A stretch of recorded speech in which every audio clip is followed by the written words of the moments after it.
নমস্কাৰ বন্ধু বান্ধৱীসকল, পুনৰবাৰ স্বাগতম নতুন এটা অন্য ভিডিঅ'লৈ। আজি মই আপোনালোকৰ কাৰণে অসম আৰক্ষীৰ 10টা প্ৰশ্ন লৈ আহিছোঁ। চ' আপোনালোকে ভালদৰে চাই যাব আৰু শেষত এটা প্ৰশ্ন দিছোঁ। সেই প্ৰশ্নটোৰ আপোনালোকে তলত কমেণ্ট কৰি জনাব এনচাৰটো কি হয়, আৰু মই পিছৰ নেক্সট পাৰ্টত কৈ দিম এনচাৰটো। চ' আপোনালোকে মোৰ ভিডিঅ'ত লাগি থাকিব, আৰু যিসকলে মোৰ চেনেলত নতুনকৈ আহিছে সেইসকলে চেনেলটো ছাবস্ক্ৰাইব কৰি বেল আইকনটো প্ৰেছ কৰি ৰাখিব। 1 নম্বৰ প্ৰশ্ন, অসমৰ নৱ বৈষ্ণৱ ধৰ্মৰ প্ৰৱৰ্তন কোনে কৰিছিল? অপশ্যন দিয়া আছে এ শংকৰদেৱ, বি মাধৱদেৱ, চি চৈতন্যদেৱ, ডি হৰিদেৱ। ইয়াৰে শুদ্ধ উত্তৰটো হ'ল এ শংকৰদেৱ। অসমৰ নৱ বৈষ্ণৱ ধৰ্মৰ প্ৰৱৰ্তন শংকৰদেৱে কৰিছিল, আৰু শংকৰদেৱৰ প্ৰিয় শিষ্য আছিল মাধৱদেৱ। 2 নম্বৰ প্ৰশ্ন, কোন চনত প্ৰথমবাৰৰ বাবে মানুহে চন্দ্ৰত খোজ পেলাইছিল? ইয়াত অপশ্যন দিয়া আছে এ 1978, বি 1969, চি 1989, ডি 1988। ইয়াৰে শুদ্ধ উত্তৰটো হ'ল বি 1969।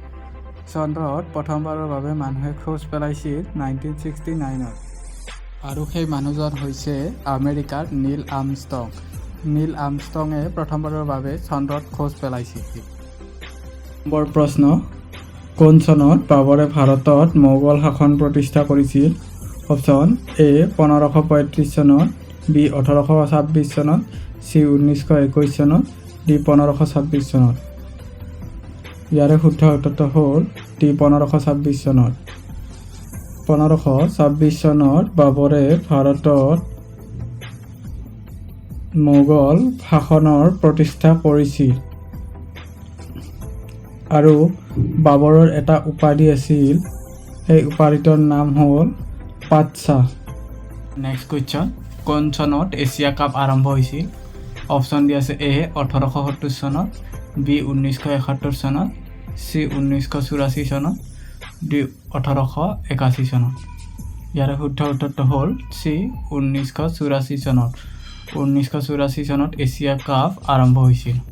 নেক্সট প্ৰশ্ন, ৰাষ্ট্ৰপতি শাসন প্ৰথমবাৰৰ বাবে কোন ৰাজ্যত দিয়া হৈছিল? অপশ্যন দিয়া আছে এ Maharashtra, B Punjab, C Uttar Pradesh, D Assam. ইয়াৰে শুদ্ধ উত্তৰটো হ'ল বি পাঞ্জাৱ। ৰাষ্ট্ৰপতি শাসন প্ৰথমবাৰৰ বাবে পাঞ্জাৱ ৰাজ্যত দিয়া হৈছিল। নেক্সট প্ৰশ্ন, মাজুলী মহোৎসৱ কোন মাহত অনুষ্ঠিত হয়? অপশ্যন দি আছে এ অক্টোবৰ, বি জানুৱাৰী, চি নৱেম্বৰ, ডি ডিচেম্বৰ। ইয়াৰে শুদ্ধ উত্তৰটো হ'ল চি নৱেম্বৰ।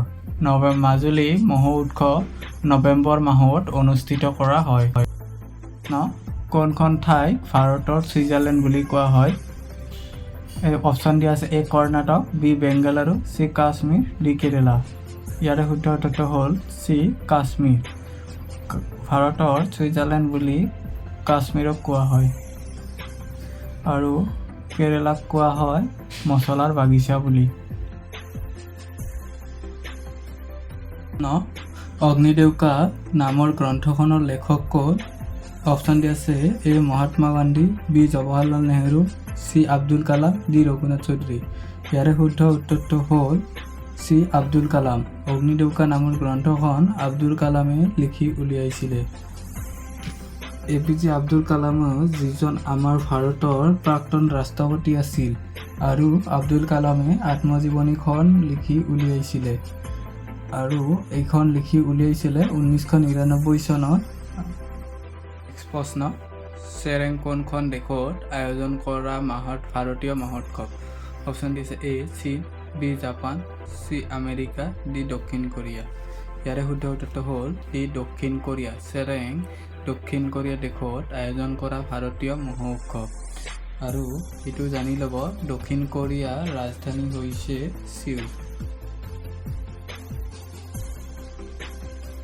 নেক্সট প্ৰশ্ন, তলৰ কোনটো বিষয়ত নোবেল বঁটা প্ৰদান কৰা নহয়? অপশ্যন দিয়া আছে এ সাহিত্য, বি পদাৰ্থ বিজ্ঞান, চি গণিত, ডি ৰাসায়নিক বিজ্ঞান। ইয়াৰে শুদ্ধ উত্তৰটো হৈছে চি গণিত।